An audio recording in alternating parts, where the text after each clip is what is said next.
2.475 megahertz. Transmitting from tower facility via media.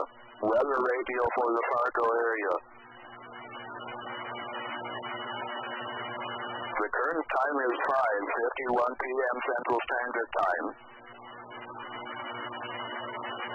A message for the following counties in Minnesota, Clay and Norman, and the following counties in North Dakota, Cass, Steele and Trail. The NOAA's National Weather Service has issued a blizzard watch, which is in effect from Sunday morning through late Sunday night. Timing: blizzard conditions are possible from Sunday morning through late Sunday night. Winds or visibilities: winds gusting as high as 60 miles per hour could cause whiteout conditions and blowing snow. Significant drifting of the snow is likely, especially in open areas.